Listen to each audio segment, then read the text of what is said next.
반갑습니다. 마이크 없이 저는 생 목소리로 하겠습니다. 아마 김해 시민들을 앞에 두고 한 거의 5년 만에 앞두고 이제 강의를 하는 것 같습니다. 제가 이제 떠나고 나서 이제 10차 발굴을 해서 또 성과도 많이 냈고, 그런 이제 기존의 성과와 함께 또 새로 된 성과를 가지고 다시 한번 대선동 고분군의 중요성에 대해서 설명토록 하겠습니다. 제목은 이제 다 아시다시피 금강가야의 무덤 대선동 고분군입니다. 이제 목차를 보게 되면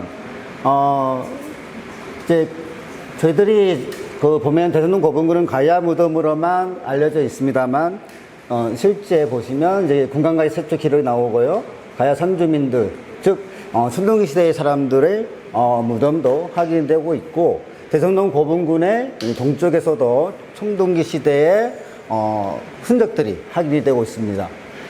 본 이제 발표는 즉 대선동 고분군의 발굴 조사 성과와 함께 금강가의 세태기 그리고 금강가의 멸망 후의 대선동 고분군에 대해서 살펴보겠습니다만, 역시 중심은 후기 목강묘, 그 다음에 앞에 있는 이런 이제 발굴 성과들이 되겠습니다.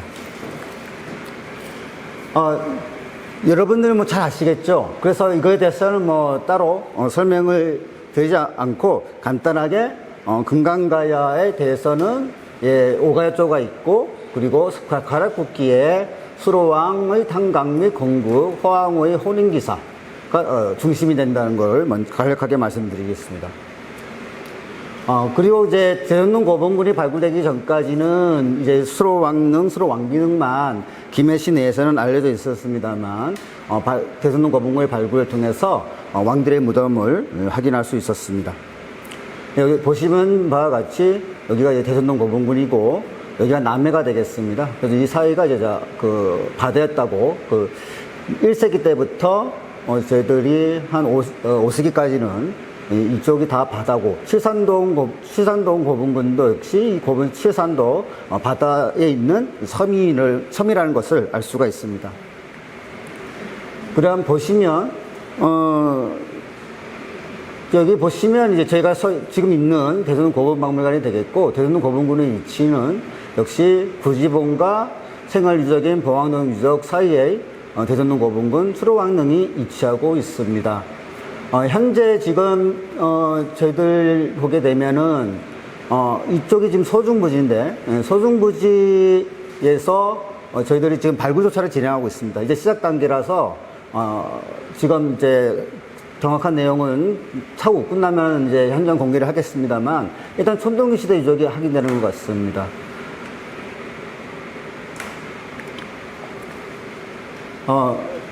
이제 가야 이전에 주민의 무덤 및 생활 유적을 살펴보겠습니다. 대선동 고분하면 역시 가야 시대 목감묘부터 석신묘까지 이제 그렇게 알려져 있습니다만, 저희들이 이제 대성동 9차 발굴할 때, 그때 이제 고인돌 1호가 정상부 수능선의 정상부에 가까운 부분에서 이제 확인이 되었고, 그 이전에 경성대학교 박물관에서 조사할 때는 요 주변 지구를 일찍으로 해서 이 대성 맨션 앞에서 지성묘 한 기가 확인이 되었습니다. 역시나 딱 보시면 아시다시피 시기는 비슷하다고 보고 있습니다. 지금 보면 여기가 묘관 길이가 685cm인데 반해서 여기는 한 250 정도가 됩니다. 그래서 신분의 규모로 봤을 때도 신분의 격차가 확인됩니다. 그리고 이쪽에 이제 지금 저기 보시면은 29호와 저희 대선동 고분군 박물관에 주로 이제 조사했던 91호, 88호 그 동쪽에 폐총이 자리 잡고 있고요. 그 다음에 6차 발굴이라 해서 저희들이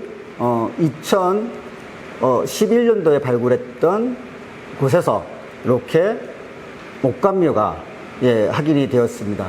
물론 이제 덮개가 나무가 아닌 돌로 이제 덮는 구조였는데요. 재밌게도 보시면 아까 대선동 고분군의 지성묘에서도 그렇고, 이제 지금 여기서도 마제 소촉이 나오고, 칼이 나오고 있습니다. 마제 석검이 나오고 있고, 그 다음에 홍도라 불리는 토기가 나오고 있는데요. 아까 보시면 이러한 토기들은 전형적인 청동기 시대 말기에 홍도, 즉 적색마연 토기라고 볼 수가 있습니다.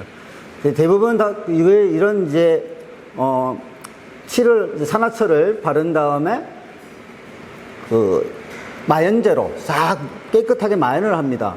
근데 대성동 1호 같은 경우는 지성면은 보시다시피 붓으로 이렇게 우리가 기알이라고 하는 것처럼 이렇게 해서 좀 잘 다듬지 못한 형태가 나오고 있습니다. 그 대성동 거분군의 지정면을 보시면 이 자체는 저희들이 청동기 아까 후기의 말기라고 했는데 후반이라 했는데 그건 BC 기원전 4세기가 됩니다. 근데 이 토기는 그렇게까지 못 올라가는 토기입니다. 예, 그래서 저희들이 초기 철기 시대라고 얘기하는 기원전 2세기 후반으로 그 지정묘를 편년하는 시기를 결정하는 그런 상황입니다. 이 역시 이제 마찬가지인데 이 역시도 아까 지정묘 있는 것처럼 비슷한 시기의 것입니다. 이 자체로 봤을 때는요. 그럼 BC 4세기 때가 돼야 되는데 여기 보시는 그 철부가 있거든요. 단조 철부가 요게 이보다 위에 이거 좀 다중개석입니다. 여러 개 개석이 겹친 건데요. 이쪽 부분에서 그 개석의 딱 그 바닥에 위에서 이 철부가 나왔습니다. 그리고 이 안쪽에서는 이제 이런 이제 토기하고 마제 석검이 나오는데 중요한 거는 뭐냐면은 이 유리입니다. 이 유리를 어떻게 했냐면은 요 개석과 개석 사이에 이제 목걸이를 뜯어서 뿌립니다. 뿌리고 그래서 이 간하고 또 이 개석 사이에도 또 뿌립니다. 그래서 그거를 이제 모아서 이제 해보니까 이렇게 목걸이를 그걸 아마 뜯어서 부장한 걸로 보고 있는데 이런 부장 방식은 지금 처음이고요. 또 한 가지 이 유리가 포타시 유리라 해가지고 보통 저희들이 기원전 1세기 빠르면 기원전 1세기고 보통은 그 기원 후 즉 AD 1세기 이후에 주로 나오는 것이라고 보는 유물이 되겠습니다. 처음에는 이제 납바름 유리라고 해가지고 그거는 통영기 시에 주로 나오는 초기 설기 시대에 나오는 그 유리가 되겠습니다만 그거보다 늦은 시기에 이제 포타시 유리가 나와서 연대를 이쪽에 맞추는 게 아니고 이 철부하고 포타시 유리 요건 좀 한식 계열이라고 보기 때문에 저희들이 기원전 1세기 전반군으로 초로 그렇게 보고 있습니다. 그리고 이제 10차 조사에서 이쪽에서 무덤과 함께 청동기 시대 수열로 보는데요. 아마 이 역시 이제 대성동 그 지성묘하고 같은 시기로 추정이 됩니다. 이에 대해서 이제 보충 설명을 드리면 여기가 지금 저희 그 패충인데요. 91호 옆에 이 동쪽 라인으로 이제 이 폐각들이 확인되고 있고 지금 저희들이 원래 이거는 이제 정비한다고 좀 많이 돕고 왔지만, 이쪽도 계단식 밭이 조정이 됐습니다. 여기도 마찬가지였고요.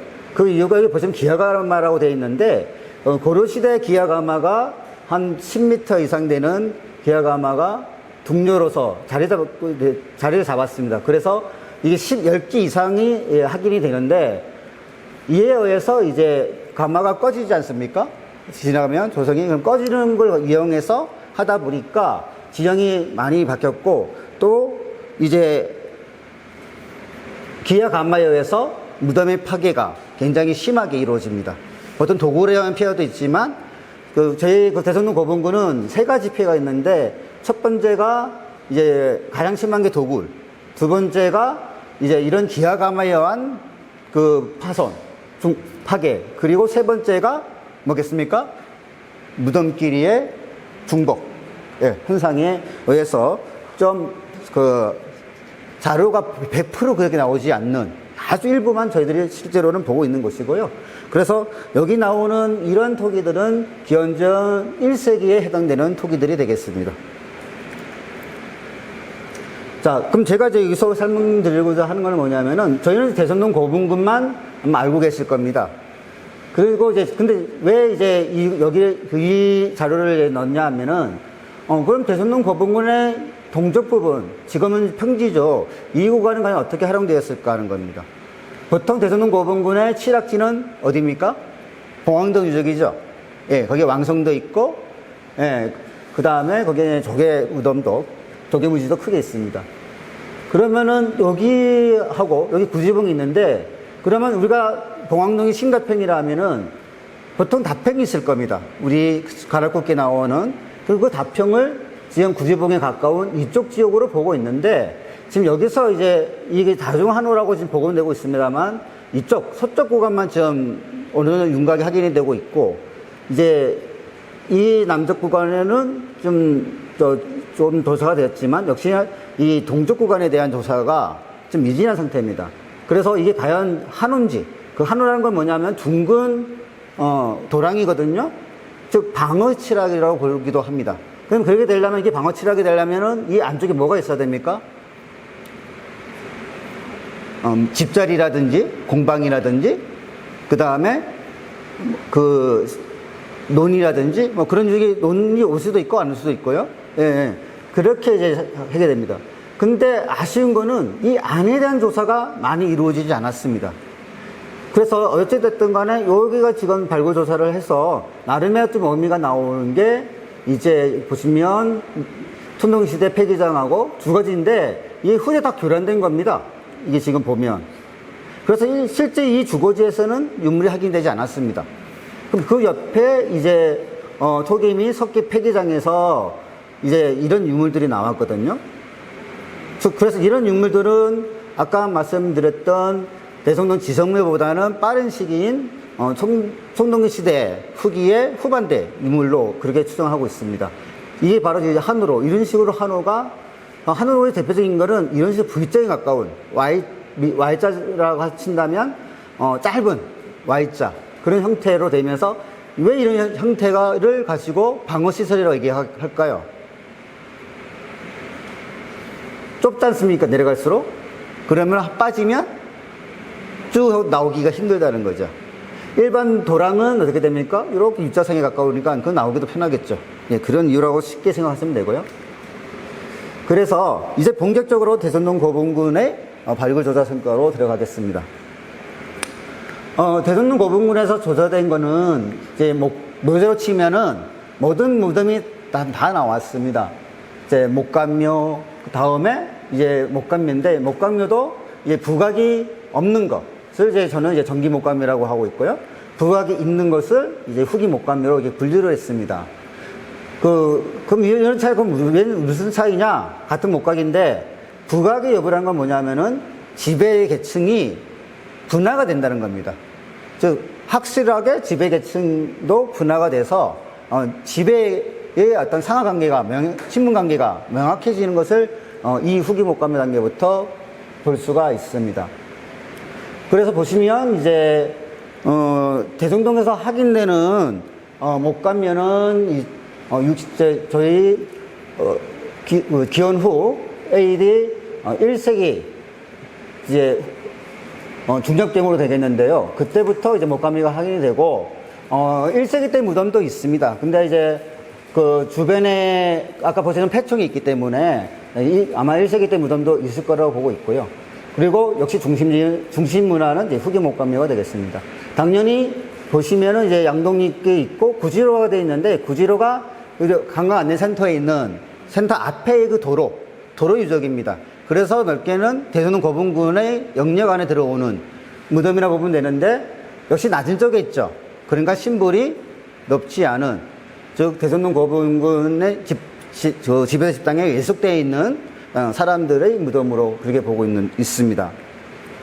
그래서 구체적으로 살펴보면 이제 북쪽부터 보겠습니다. 북쪽에 지금 여기가 관광 안내센터인데, 여기 보시면 이 잔디를 입힌 데가 원형 보존구역입니다. 즉 여기에 이게 고려시대 토성이 지나갑니다. 토성이 원래 이런 식으로 해서 이 바깥으로 이렇게 돌아가는데, 이 토성이 이제 나오는 이 토성 아래에서 이제 목감묘 5개가 나왔습니다. 나왔고, 그리고 여기서 이제 그 고려시대 기와가만 나오고 여기가 구지로입니다. 근데 여기가 없어요. 도로 구간이 뭐 있어야 되잖아요. 그러고 나서 그걸 좀 기억하고 계십시오. 그리고 이제 대성동 고분군은 경상대학교 박물관에 의해서 지금 이쪽 구간 그리고 나머지 주변 구간 그리고 이 구간은 이제 대성동 고분박물관에서 주력으로 하였다면 저희 대성동 고분박물관에서는 이쪽 구역 그리고 이쪽 구역하고 그다음 10초 발굴조사 요 세 군데를 중점적으로 발굴 조사를 하였습니다. 그래서 보시면 제가 적어놨습니다만 이 말단부 쪽에 왜 기획을 아까 하러 말씀드렸냐면은 이 말단부 쪽에 대성동 29호, 대성동 45호라는 3세기 때 무덤들이 확인이 됩니다. 그리고 여기도 이 구지로 유적에서도 3세기 때 목각묘가 확인이 됩니다. 즉 전기 목각묘가 확인이 되고요. 그 다음에 이 토성 아래에 그 목각묘가 나오는데 이것도 역시 3세기 때 초반에 전반에 목각묘가 되겠습니다. 그렇다면 무슨 말이냐? 이 구릉이 그대로 이렇게 웨이브를 튼다 보시면 됩니다. 이렇게 꺾어서 그러면 뭐냐? 여기가 미구릉, 이 미구릉의 사면에 가까운 부분이라고 보시면 됩니다. 남아있는 데가. 그럼 무슨 말이냐? 발굴을 할 때 제가 가봤습니다만 여기 10차 때도 보면 여기 아무것도 없지 않습니까? 사팽이 된 거라고 보시면 됩니다. 그렇기 때문에 여기서는 유적을 찾아볼 수가 없어요. 저희들이 시골 조사를 2000년도에 경상대학교 박물관에서 했는데 이쪽에서 유구가 확인되지 않았습니다. 그래서 우리는 여기는부터는 아무 유구가 없다라고 생각했는데 여기서 이제 확인이 됐기 때문에 원래는 3세기 때 무덤이나 2세기 때의 빠른 시기의 목감묘도 이 구역에 있었을 가능성이 크다라고 보고 있습니다. 그래서 이런 식으로 사라진 것이 대성동 고분군을 역사를 제대로 복원하기 좀 힘들게 된 그런 상황입니다만 워낙 이 주 능선상이 워낙 이제 좋은 유적들이 나와서 세계유산에도 가야고분 세계유산에도 들어갈 수 있게 된 것입니다. 이제 구체적으로 이제 살펴보게 된다면 먼저 이제 목감묘부터 살펴보겠습니다.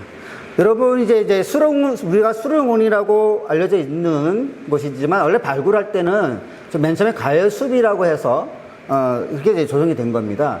지금 이쪽 수릉원의 서쪽 부분에 이쪽에서 이제 이 목감묘 사무 목감묘가 출토가 됐는데요. 이게 이제 일단 대성동에서는 가장 빠른 목감묘가 되겠습니다.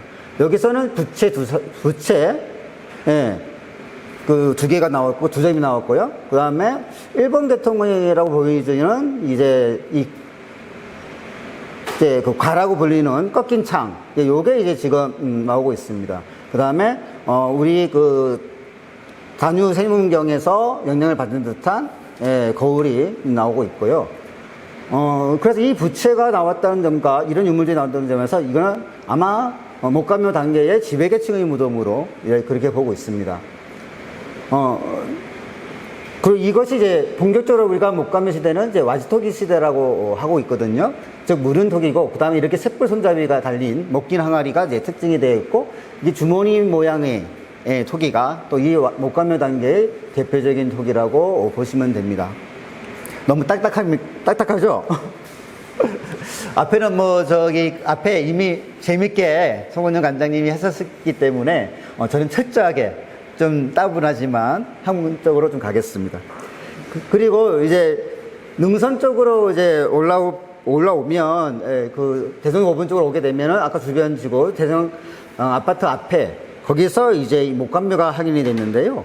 이것도 이제 지배계층의 무덤이라고 볼 수도 있습니다만 안타깝게도 여기서는 철기가 안 나왔습니다. 이 철촉이 이제 두 점이 나왔는데 이 철촉이 두 점이 나와서 좀 철기 부장은 닿습니다만 여기 보면은 이제 그 우리의 전환경이라고 하는 한나라 그 중국경이 상부에서 확인이 되었습니다.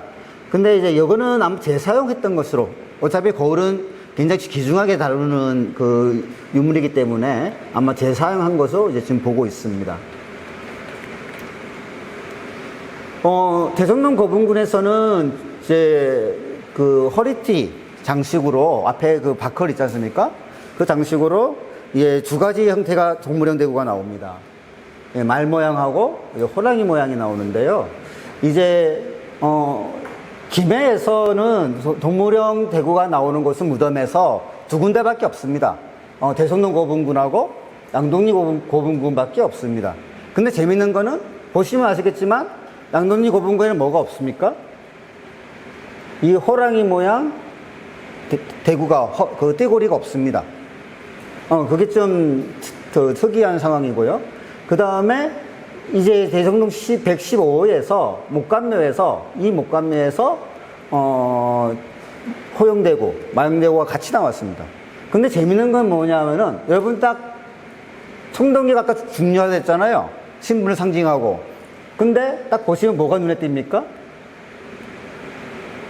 유물이 많지가 않습니다. 즉, 대구들이 나오는 그 무덤인 목감묘의 특징은 뭐냐면은 유물이 작게 들어간다는 겁니다. 보통의 신분이 높은 사람들은 역시나 철기가 많이 부장이 되거든요. 목감묘라도. 그런데 여기는 철기 부장이 별로 없습니다. 그래서 그럼 이 호영대구를 과연 어떻게 생각해야 될까 하는 문제가 있는데요. 원래 이 기원은 우리가 식기타이라든지 그런 흉노 쪽에 있는 그 북방에서 찾고 있습니다. 그런데 동문형 대구가 많이 나오는 데가 어디냐면 진안건역입니다. 즉 고조선의 유민이 정착했다는 진안인인데요.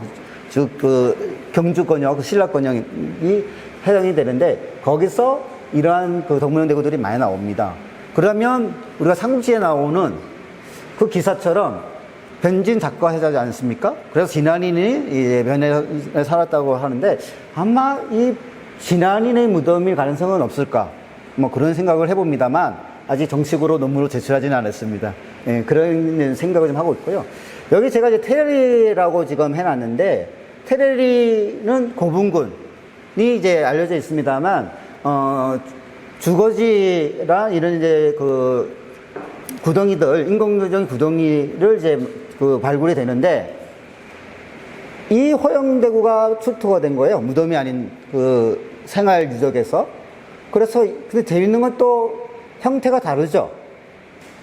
근데 이 정확한 시기는 알 수는 없습니다만 아마 보통 우리가 호영대구 같은 경우는 이 동모형대구는 저희 김해 쪽에서는 2세기 전반에서 말까지 보고 있습니다. 그래서 이거는 아마도 2세기 말의 유물이 아닐까. 즉 아마도 이 생활실학제에서 나왔지만 아마 2세기 때 해당되는 무덤이 있었을 가능성도 높습니다. 테레리에. 그래서 아마 테레리 고분군도 우리가 9월 15일 날 학술대회를 합니다. 테레리 유적에 대해서 9월 15일 날 1시부터 김해문화원 그 공연장에서 하니까 많은 참석 부탁드리겠습니다. 짧게 이제 광고를 하고 넘어가겠습니다. 그 다음에 이제 대성동 정기목감묘. 정기목감묘는 아까 말씀드린 대로 뭘 기준으로 한다고요? 딸린 무덤, 부각. 즉 뭐냐 하면은 이 딸린 무덤, 이 무덤 하나가 있다는 얘기입니다. 쉽게 말하면. 즉, 그래서 이 무덤이 가장 빨리 나온 대형 목감묘가 162호불이 되겠습니다. 양동이. 대성동에서는 아직까지도, 이 급에 해당되는, 목감묘는 확인이 되지 않았습니다만, 목감묘, 이 시기에 해당되는 목감묘는 확인이 되고 있습니다. 그래서 제가 아까 왜 거기 북쪽을 기억하라고 했냐면은 이런 무덤이 있을 가능성이 가장 높은 데가 아까 사라진, 그 구간이 되겠습니다. 그건 이제 뒤에 설명드리도록 하고요. 그 다음에 이제, 이 제갈, 이 고사리 문양, 어떤 분은 이제 소용돌이 문양이라고 하는 이 고사리 문양이 붙은 제갈이 있고요. 이 무덤은 아까 115년에서 한 200년 정도를 보고 있는데, 또 유명한 이유가 이런 이제 봉상철부라고 부르는데 막대기 모양 이제 덩이새가 나오는데 이거는 이제 사신례가 나왔습니다. 어떻게 나왔냐면 이렇게 하나, 둘, 셋, 넷 해가지고 꼭 간을 받치는 형태로 그렇게 나왔는데 그렇기 때문에 다랑의 철기 유물이 나오고 그 다음에 다랑의 거울, 물론 이게 한식 거울이고 한식 거울을 모방 거울이 나옵니다. 근데 재밌는 거는 뭐가 없죠? 토기가 한 점밖에 없습니다. 즉, 이 시대부터 이제 철기가 집중적으로 부담되는 시대로 이제 넘어가는 겁니다. 물론 그 뒤로 이제 시간이 지나면서 이제, 토기로 바뀌고 있고요. 지금 근데 지금 뭐 이 고사리 문양도 좀 생각을 하고 계십시오. 나중에 좀 설명을 드리겠습니다. 이게 대성동 45분 무덤이 되겠습니다. 길이가 이게 7m가 넘습니다. 여기가 또 아까 말씀드린 대로 고려시대 기하 강화가 되겠고요. 여기 보시면 뭡니까? 쓰레기장입니다. 여기가 옛날에 불법 쓰레기 매장, 여기 건대상이 있었거든요. 그래갖고 여기 쓰레기가 다 덮여 있었어요. 그 밑에 흙이 좀 남아 있어갖고. 그래서 저희들이 이 무덤이 중복이 되어 있습니다. 4세기 말에 목강묘가 거의 100년 이전에 목강묘를 파괴하고 들어선 겁니다. 근데 이 라인을 못 잡은 거예요. 다 도굴되고 이렇게 파괴가 돼가지고. 그런데 이제 이 무덤에서 이제 이렇게 휘어진 한두 대도가 나옵니다. 그리고 이 무덤에서 이 한쪽에 이 철기들이 모이는데 이 맨 위에 한두 대도가 있고 그 밑에 검하고 이 철모하고 그리고 화살촉이 나옵니다. 그 밑에 한 40점에 가까운 이 아까 말씀드린 덩이새가 확인이 되고 있습니다. 즉, 이 시기는 또 이 토기로 봤을 때는 양동이 162호 바로 다음 단계로 보는 것이기 때문에 또 이 정도 크기의 무덤은 대성동에도 있어서 저희들이 대전동 고분군에도 등장기에 목감묘가 있었다고 그렇게 얘기할 수가 있고, 또 하나의 대형분이 이 종각 앞에 아까 말씀드렸던 토성 밑에 이제 목감묘 확인된 여기에서 이제 지금 이쪽 부분이 인도 부분이죠. 더 조사를 못한 겁니다. 여기서 끝난 건데, 여기서 역시 이런 성곽을 만들면서 해서 파괴도 좀 심합니다. 그런데 지금 아마 이쪽이 남쪽인데, 남쪽에 아마 묘의 주인이 아마 누워 있었고, 이쪽에 이제 토기들이 다량으로 포장되어 있습니다. 그리고 이 전통으로 따지면 이쪽 라인으로 해서 길게 니은자나 디귿자형으로 아마 유물들이 더 놓였을 겁니다. 근데 이 역시 여기서도 10매 이상의 동상철부, 덩이새가 확인이 되고 있고요. 그 다음에 검들이 확인되고 있습니다. 그 다음에 이게 뭐죠? 낚싯바늘입니다. 그 다음에 화살촉, 특이한 화살촉들. 그 다음에 새스랑이 3개가 나왔습니다. 그래서 농경도 얘기할 수가 있고, 어로도, 즉, 바다 낚시라든 그런 어로도 얘기할 수가 있는 것으로서 이게 45하고 동시기거나 그거보다 한 단계 늦은 단계의 대형 목감묘가 되겠습니다. 그래서 아까 말씀드린 대로 이쪽 지역에 사라졌지만은 아마 빠른 시기에 목감묘가 있다고 재차 말씀을 드리는 겁니다. 그 다음에 대성동 45호가 바로 이 위에 이제 대성동 45호가 있고요. 이 밑에 대성동 46호라는 무덤이 존재를 합니다. 이게 이제 아까 말씀드렸던 이제 주차장 부지의 1호 목감묘보다 늦은 단계인데요. 이것도 역시 6매가 넘는 대형 목감묘가 되겠습니다. 여기에 47호 목감묘가 주부각식 목감묘가 파괴하고, 역시 두 무덤 간의 연대차는 100년이 넘습니다. 이 무덤의 연대차, 그래서 연대차가 많이 나는 것들은 이렇게 매장 주체부까지 들어옵니다, 파괴를. 그 점이 이제 특징이라고 보시면 됩니다. 그리고 보면은 이거는 다 바닥 유물은 이 3점밖에 없고요. 요 2점은 이제 아마 목각에서 등이 떨어진 걸로 그렇게 보고 있습니다. 그래서 그 다음에 그 기둥이 6개가 확인이 되고 있고요. 이 무덤도 아마 도굴이 안 되고 중복이 안 됐으면은 거의 양동이의 급에 관한 그런 유물들이 나왔을 것인데, 이 보시면 이 철책만 해도 거의 100점이 넘습니다. 그래서 대전동 고분군의 어떤 대형물이 계속 이어져서 조사되고 있습니다. 그 다음에 132호분이라고 10차 발굴조사, 즉 동북쪽, 부르릉의 동북쪽에서 나왔는데, 지금 보시면은 이 132호 같은 경우가 이제 바로 이 토기가 되겠습니다. 보통 대전동 고분군에서는 이 토기, 즉 대부 광고라운 와질 토기인데요. 이렇게 줄이 쭉 쳐져 있죠. 이런 토기들은 진안 쪽의 토기라고 알려져 있고, 그래서 대전동 고분군은 이게 부장되지 않는 걸로 알려졌습니다. 근데 십자 발굴조사에서 확인이 되었고요. 양동리에도 이러한 토기가 있습니다. 그래서 한번 개통을 한번 생각해 볼 수가 있고요. 그러면 최근에 이제 조사를 하면서 양동리 고분군의 안만 나오고 대성동이 안 나오는 것들이 계속 확인되고 있습니다. 유일하게 안 나오는 게 뭘까요? 고사리 문양이 달린 검이라든지 끌이라든지 그런 것들이 안 나옵니다. 근데 시글 조사가 제가 했는데 그 시글 조사 했을 때 2000년도에 그때는 고사리 문양만 확인이 된 게 있었습니다. 철편이. 그래서 과연 없었을까? 그것도 좀 의심스럽습니다. 어쨌든 간에 다 나오고 있고요. 지금 이렇게 지금 작은 무덤이죠. 소형문대도 이렇게 한두 대도를 하고 있고, 그 다음에 철조도 확인되어 있습니다. 그 다음에 이 철모가 확인되고 있는데, 이 철모는 저희들이 굉장히 중요시하게 여기는 게 뭐냐면, 가까이의 근접용은 당연히 뭐겠습니까? 칼이었겠죠. 칼이나 검이고. 그러면 이제 원거리는 당연히 화살이겠죠. 활하고 화살입니다. 그렇다면 좀 더 근거리에서 또 먼 거는 당연히 창이 되겠죠. 근데 이거는 투겁창입니다. 나무를 끼우는 겁니다. 즉, 이 살상력이 이제 뒤에 보시면 창이라고 하는 게 있는데 그거보다 먼저 여기 나오고 있고 또 많이 나오고 있습니다. 그거는 일본하고 연관성이 있습니다. 그 부분에서 한번 설명을 드릴게요. 그래서 이제 대성동 전기목감의 특징을 본다면, 아까 말씀드린 대로 국악과 순장 수속이 없습니다. 이걸 가장 대표적으로 이제 우리가 시기를 나눠볼 수가 있고요. 토기양은 적고 철기가 다량으로 부장이 되는데, 그러면서 이제 뭐냐면 그 이유가 무덤 규모가 대형화되기 때문에 그렇습니다. 그리고 아까 말씀드린 대로 이 부분 대성동 전기목감에는 평지각감 미구령의 말단부에 위치하고 있음을 알 수가 있습니다.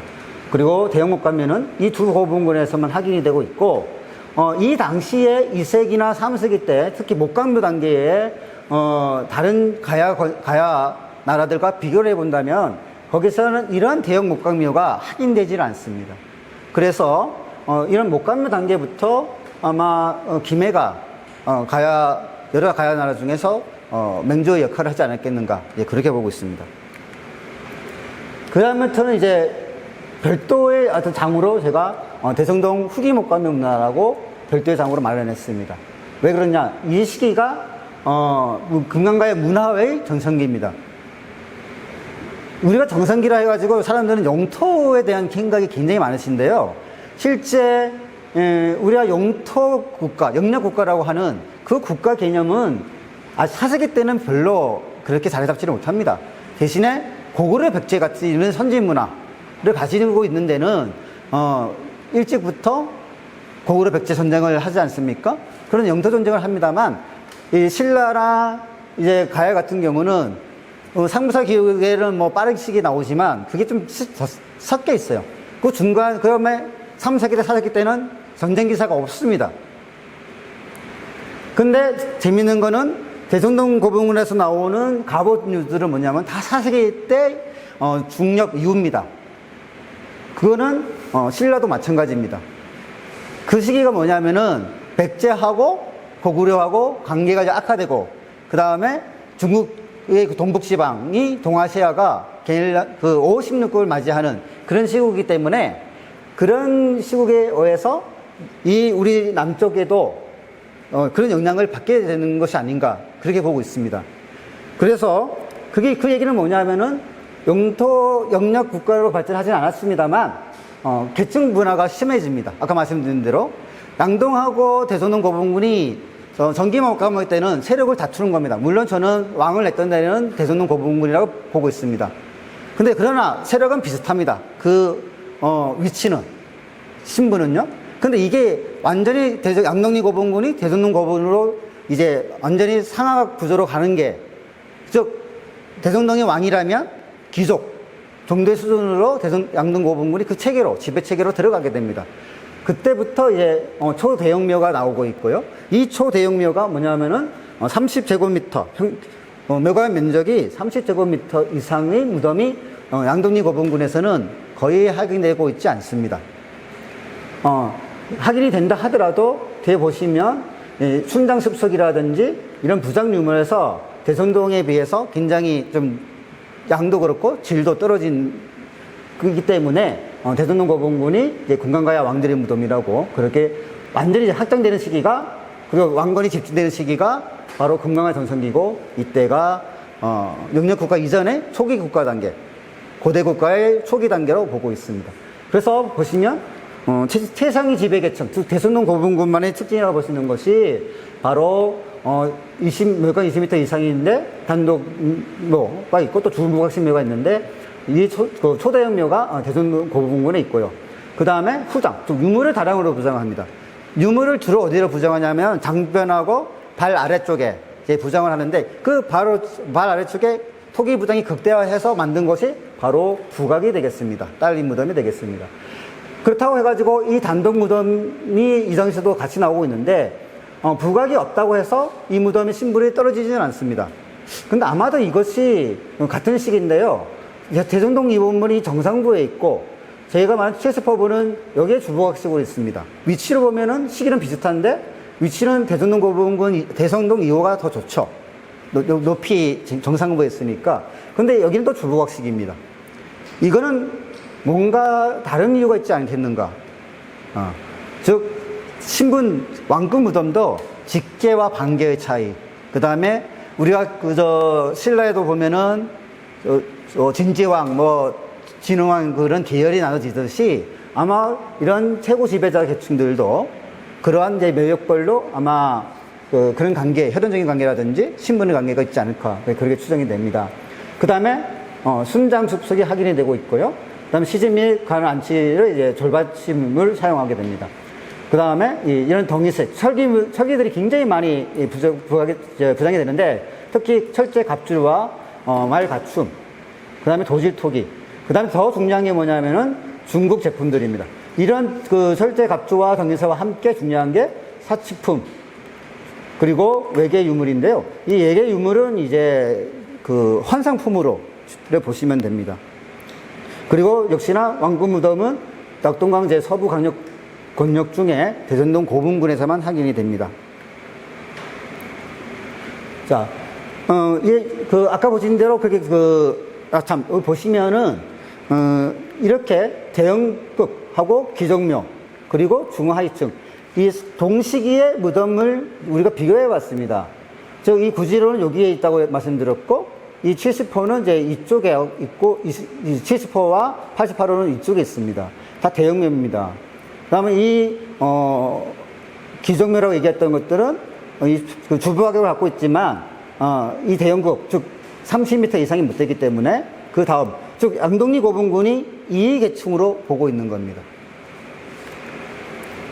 그리고 아까 말씀드린 대로 이제 이런 유물, 특히 토기의 그 다량 부장이 바로 대성동 29호본에서 확인이 되고 있습니다.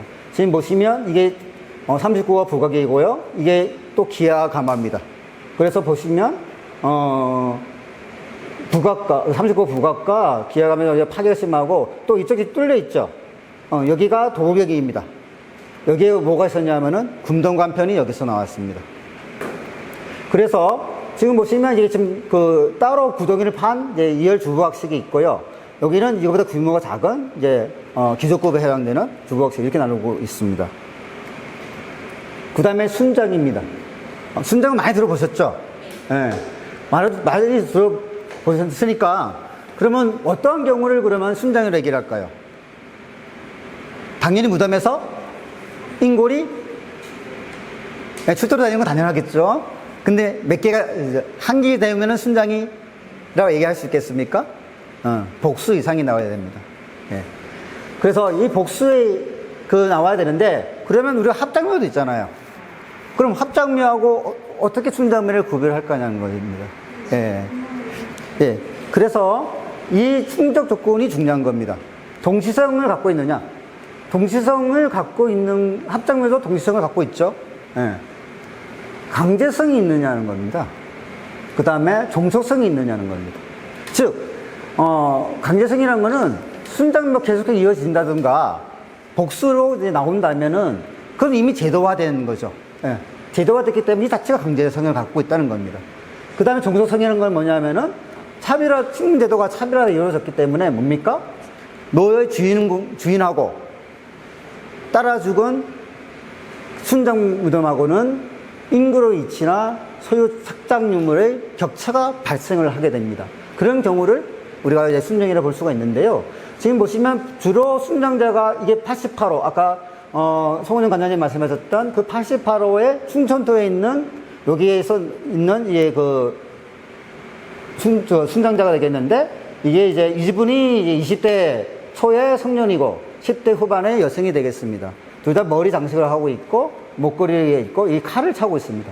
그래서 주로 이제 순장자들은 이러한 그 목걸이나 이런 도자가 손칼이 나오면은 그 빈 공간에서 그 인골이 안 나왔다 해도 순장으로 이제 인정을 하게 됩니다. 그래서 보시면은 처음에는 이제 한 명이 부정됐다가 점점 이제 그 사람 수가 많아집니다. 그 지금까지 가장 많은 게 이제 저희들 그 91호가 순장자 6구가 이제 확인이 되고 있는데요. 그 다음에 이제 대성동 70호분에서 이 부각 순장으로 추정되는 것이 최초로 확인되고 있습니다. 그리고 이제 이 세태기의 5세기 초로 가면은 이 묘 주인공을 중심으로 해서 애호사고 있죠. 꼭 호위하는 듯한. 즉, 이 시대가 고구려 남정 이후의 시기입니다. 그래서 꼭 보호하는, 무덤을, 주인을 보호하는 형식처럼 나타나는 이런 게 이제, 그 특징이 되겠습니다. 자, 그러면 아까 제가 말씀드렸잖아요. 합장하고 어떻게 차이가 나느냐. 자, 그러면은 그 조건에 맞춰서 한번 보겠습니다. 이건 예안리 77호 무덤입니다. 이게 성인 남자고요. 소아는 성별을 알 수가 없습니다. 이 소아 한 명이 나왔고, 이게 대성동 이제 39, 저희들 노출전 시간에 있는 39번이 되겠습니다. 이 주각인데요. 이 보시면 요 주인이 가운데에 놓여 있다고 봅니다. 왜냐하면 이 구슬이 있고요. 이 이제 돌로 깔았죠. 이렇게 받치는 돌로 까고 그 위에 이제 뭐냐면은 갑옷을, 허리 갑옷을 소찰로 만든 비늘 갑옷이라는 거를 깔고 거기에 한 대도 놓고 여기가 목 가리개 갑옷하고 투구를 놓고, 그러니까 이 하나 세트입니다. 근데 재밌는 거는 요 세트 하나가 여기 또 하나 있습니다. 그래서 투구 목 가리개 이제 비늘 갑옷이 두 벌이 있습니다. 이거는 이제 이쪽에 배치가 되거든요. 그 다음에 판갑옷도 나옵니다. 판갑옷이 모서리에서 나오는데 이게 투구고요. 이게 이제 이거는 이건 판갑에 붙는 이제 목가리개가 되겠습니다. 그래서 여기서 한 벌이 나옵니다. 판갑옷. 그래서 이제 이거는 아마도 이 묘 주인의 것으로 이제 보고 있습니다. 그리고 칼을 차고 있고요. 이 주변에 철기들도 많이 부장되고 있습니다. 그럼 이 이제 그 피장대의 오른쪽에서 뭐가 나왔냐면은 이런 치아, 대퇴골, 이 엉덩이뼈죠. 엉덩이뼈 밑에 허벅지 골이 나오는데 거기서 이제 성년 후반 여성으로 이제 좀 추정이 됩니다. 그 다음에 이쪽에서도 이제 구슬과 함께 구슬이 이제 확인이 돼서 순장자가 한 명이 있다고 확인이 되는데 거기에 이제 엉뚱하게 고배가 한 점 나오고요. 그 다음에 여기에 엉뚱하게 투구 한 점이 있습니다. 그리고 아까 말씀드린 대로 아까 순장자들이 뭐가 주로 갖고 있다고요? 목걸이 아니면 손칼, 도자라고 하는 손칼이 있습니다. 재밌는 거는 어린아이니까 성인 남자에서 나온 게 아까 그 손칼이고요. 이 녹각, 즉 사슴뿔로 만든 손잡이고요. 지금 이거 펜던트라고 하면 보통 저희들이 부적으로 얘기를 합니다. 목걸이지만 거기에 달리는 이제 부적으로 생각하는 송자구동 펜던트가 있고 흑공이 있고 구슬이 나왔는데 이게 소화가 가지고 있는 겁니다. 그럼 이에 의해서 신분을 나타낼 수가 있겠습니까? 신분 차이가 없죠. 이 두 사람 간에. 그래서 친년 관계가 아닐까라고 이제 보고 있습니다. 그래서 합장묘로 보고 있는데요. 그러면 아까 39번을 말씀드렸죠. 아까 말씀드린 대로 이게 아까 말씀은 허리 갑옷, 그 다음에 목가리개, 여기가 투구입니다. 이것이 바로 묘주의 밑에 깔려 나온 그 갑옷이 되겠습니다. 그리고 당연히 묘 주인 겁니다. 그리고 인근에서 이러한 판갑옷도 나왔고요. 그러면 아까 비순장자에서는 이런 구슬이 나왔고 주변에서 이 투가 하나만 딸라 나왔습니다. 아마도 이거는 순장자의 것이 아닐까 싶습니다. 그럼 이와 유사한 게 뭐가 있습니까? 그 유명한 가야의 여전사. 아무도 그 말씀 안 하십니까? 네. 가야의 여전사가 대성동 57호분입니다. 왜 가야 여전사, 그게 왜 가야 여전사라 불렸냐면은 투고가 4개가 나옵니다. 근데 제 순장자는 3명이 하게 되고 있거든요. 숫자가 안 맞죠. 그 다음 갑옷이 이제 순장자 쪽에 있는 게 아니고 묘 주인이 놓이는 가운데에서 갑옷이 나옵니다. 그래서 순장자들이 머리맡에서 3개 나왔기 때문에 한 개가 더 많게 나왔기 때문에 투구가. 그래서 이거 순장자 거로 본다. 그럼 그 3분이 다 임신운이 있는 여성이다. 그래서 여전사. 그 다음에 노동을 많이 한 그런 이제 인골 형태였다. 다리뼈라든지. 그래서 이제 여전사로 그렇게 이제 역사 스페셜에서 나갔습니다. 그거하고 비슷하죠. 이것도 역시 엉뚱하게 그 순장자 근처에서 투구가 나왔기 때문에 이분의 성별이 뭔지는 모르겠습니다만 이분도 순장자일 것이다. 즉 그래서 이제 순장자는 아까도 말씀드렸지만 단순하게 이제 여성의 경우는 목걸이도 하고 있고 손갈도 있고 그런 분들은 당연히 주변에서 이제 시중드는 묘 주인공을 시중드는 사람이 될 것이고요. 또 그 다음에는 아까 머리에 투구가 있는 분들 뭐가 되겠습니까? 시위, 그러니까는 호위무사. 그런 사람들이 아닐까, 그렇게 추정이 됩니다. 그 다음에 아까 이제 송 변호사님이 말씀하셨던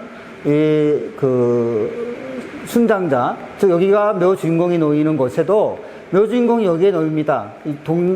동쪽 방향에 머리를 두고요. 지금 보시면 이 순장자 3분이 계시는데 여기가 발가락이 또 있습니다. 통으로. 아마 목에 이에 있는 게 떨어진 걸로 보고 있습니다. 이 순장자 이렇게 1분, 2분이 놓이고 있는데요.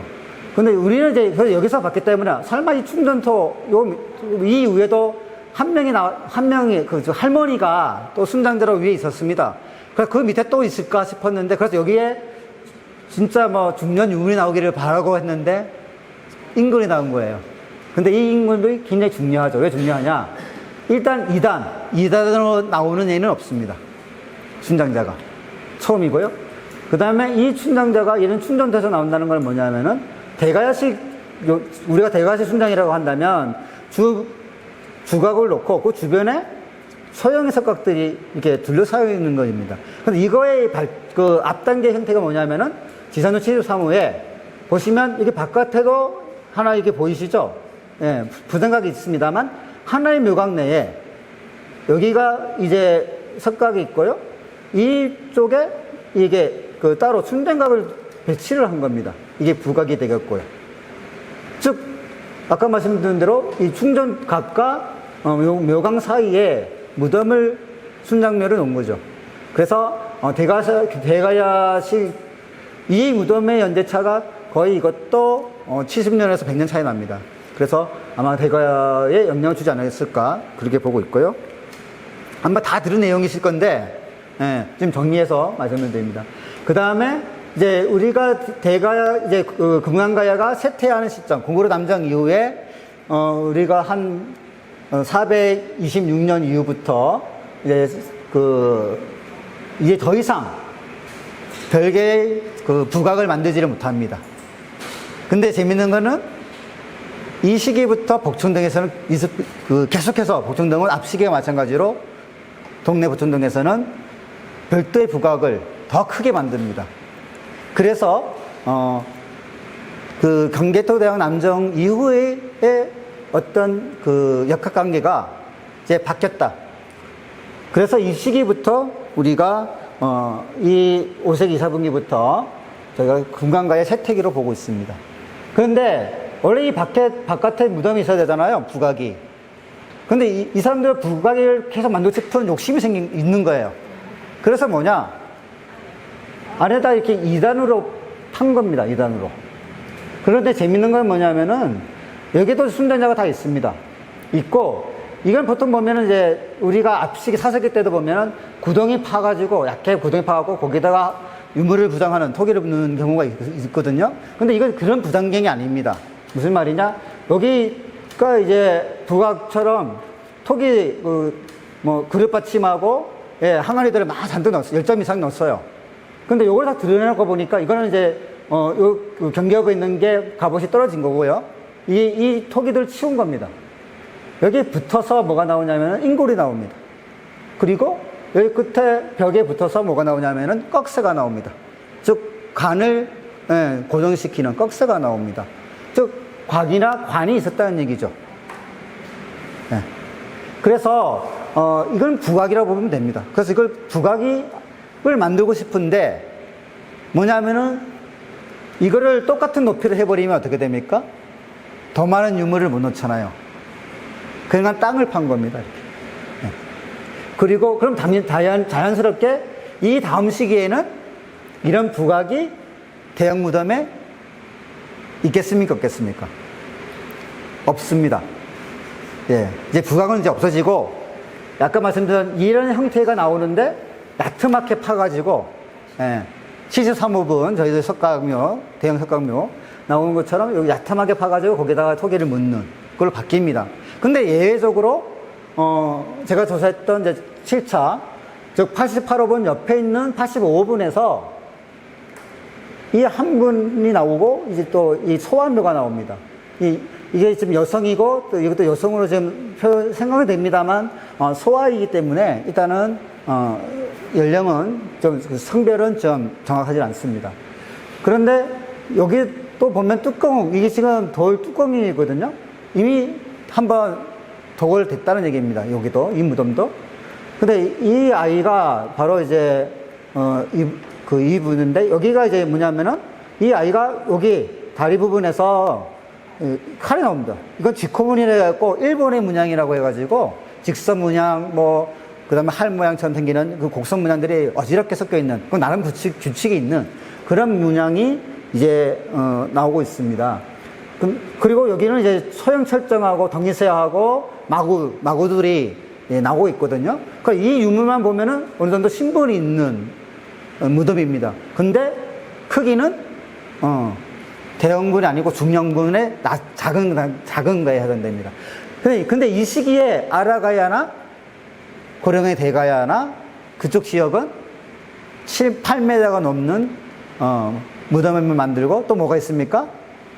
대형의 봉분이 있죠.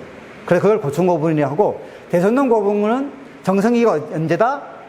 4세기나 5세기 초까지입니다. 그러니까 당연히 그 시대에는 무덤, 신라도 마찬가지입니다. 높은 봉분이 없습니다. 낮은 봉분으로 있습니다. 그렇기 때문에 이제 지금 사라져서 없는 거지, 원래 처음부터 없는 거 아닙니다. 예. 그래서 뭐냐면은, 대선동 못 가면 또 바다 깊이가 깊어집니다. 후대로 갈수록. 그 얘기는 뭐냐면은, 그게 나온 흙이 있을 거 아닙니까? 그 흙은 어디로 가겠습니까? 봉분으로 가겠죠. 즉, 깊이 팔수록 봉분도 높아질 가능성이 큽니다. 자, 그 다음에 아까 말씀드린 대로 대형 목각묘가 되면서, 이제 이 돌로 만든 이제 시설들이 나옵니다. 나오는데, 재밌는 건 뭐냐면은, 이 보시면 29호분하고 108호, 95, 94호, 23호. 제가 지금 달리 해놨죠? 위아래를. 뭐가 다를까요? 상하가 어떻게 다를까요? 눈에 보이는 대로 말씀하시면 됩니다. 여기는 뭐가 없습니까? 여기는 뭐가 있고, 여기는 뭐가 없습니까? 철정이죠. 덩이쇠죠. 즉, 여기는 덩이쇠가 지금 바닥에 보이지 않습니다. 근데 88호에도 덩이쇠가 나왔습니다. 근데 지금 사진이 없는 거라서 그냥 이거는 드러내는 상태라서 얘기했지만, 무슨 말이냐? 여기서는 돌이 되는 건지 모르겠습니다만 몇 점 안 나와서 한 5점 정도 나왔거든요. 근데 대부분 여기서 나오는 것들은 100점 이상씩이 나옵니다. 100점 이상씩. 자, 그런데 어때요? 29번이 가장 빠른 거랬죠? 우리가 이 후기 목감매 단계는 여기가 이제 부각이 놓이는 건데요. 이게 동일 부각식입니다. 부각이고. 그러면 여기에 묘 주인공이 놓이는 겁니다. 즉, 받침으로, 묘 주인공의 받침으로 철정을 사용하는 것이고, 이 108호분도 합장묘라고 봅니다. 왜 합장묘라고 보겠습니까? 이 두 개, 쉽게 생각하십시오. 이 두 분 간에 신분 격차가 없다는 거예요. 그래서 합장묘로 보는 겁니다. 즉, 위치가 좀 동떨어졌다든가, 뭐, 그러면 순전자로 볼 수가 있지만, 이 무덤, 왜냐하면은, 이 머리 쪽에서 중요한 유물들이 많이 나왔습니다. 외계 유물들하고, 그 다음에 중국제 그릇하고, 그 다음에 그 다음에 거울하고, 손등 거울하고, 이쪽에서 다 많이 나왔어요. 전부 다 이분하고 이분의 다 머리에 해당되는 부분입니다. 그렇기 때문에 합장묘일 가능성이 큰데, 문제는 이제 보고서에 이 정확한 성별이 안 나왔는데 부부로 보고서에 나와가지고, 그거는 아직 모릅니다. 이때 보고서에서 적극적으로 해석을 한 겁니다. 그래서 여기도 뭐가 있냐면, 여기 한 분의, 이게 지금 이제 점토가 깔려 있죠. 아마 점토 다짐 위에, 한 분의, 여기서 이빨이 나왔거든요. 그래. 한 분의 시신. 그 다음에 이 철정 위에 또 한 분의 시신. 그래서 두 명이 놓인 걸로 했습니다. 그래서 이분이 아마 묘주일 가능성이 크겠죠. 그 다음에 지금 보면은 특이한 게 뭐냐면, 94호가 특이하죠. 자, 이 95분도 보면은 이 무덤 두 개 다 보면 중령분입니다. 즉, 기정묘라 볼 수가 있습니다.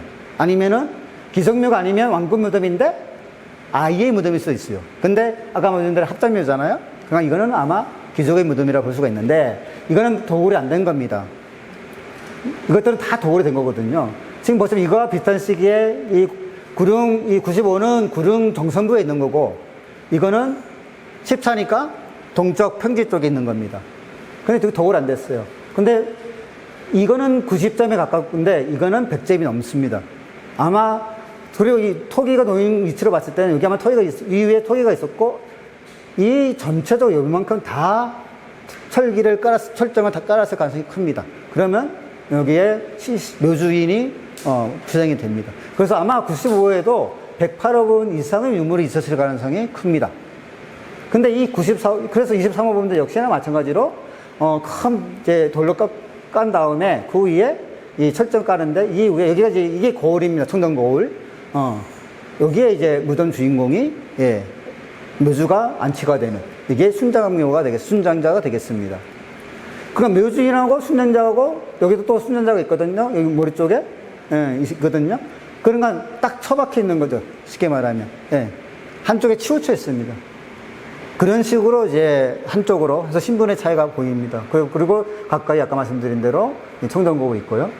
그리고 이제 지금 보시면 이 3호나 8호분 같은 경우는 이제 그 바닥에 철정을 깔지 않고, 이제 이 3호분 단계까지는 넓적한 이러한 큰 돌들을 깐다면, 5세기 초반부터는 이렇게 작은 돌들을 전체적으로 깔입니다.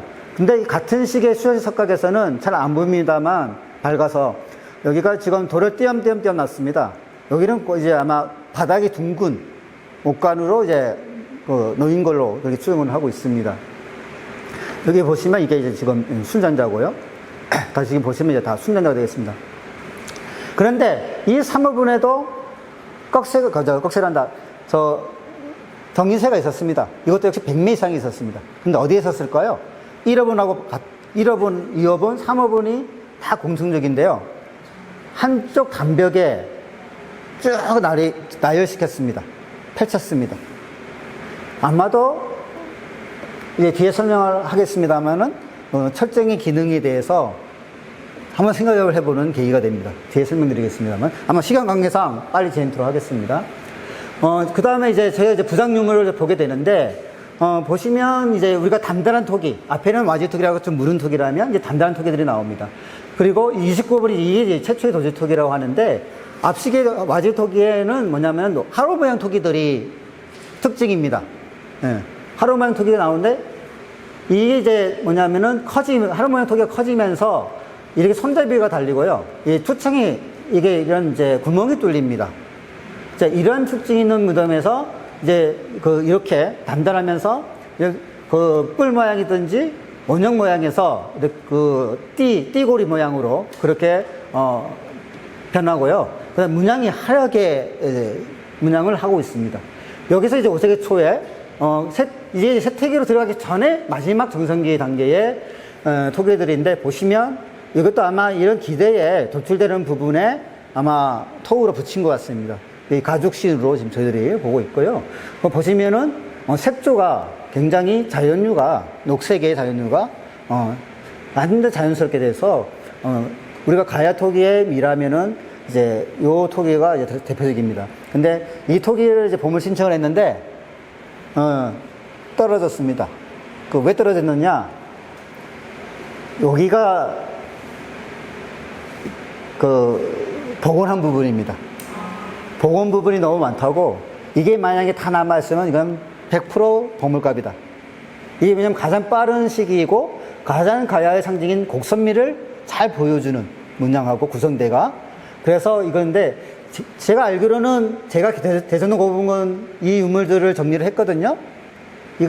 이게 왜, 그럼 이게 아마 나중에는 김해박물관에서 다시 신청을 할 겁니다.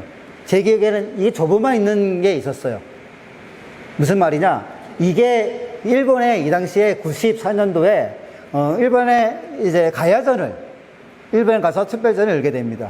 그때 이 유물이 따라간 겁니다. 그러니까 굉장히 좋으니까 먼저 수습을 했는데 이 대각분이 남아있는 거를 수습 못한 상태에서 가져간 거예요. 그리고 그걸 가져간 사람도 까먹고 있었고, 그래서 아마 지금 이제 김해박물관에서 다 인수를 받았거든요.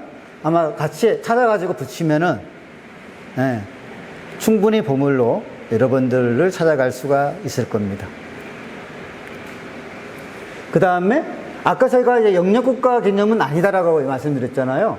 보통 여기가 김해입니다. 김해를 중심으로 하는, 우리가 김해의 금강가 얘기한다면 역시 동네를 중심으로 하는 동로국이 있습니다.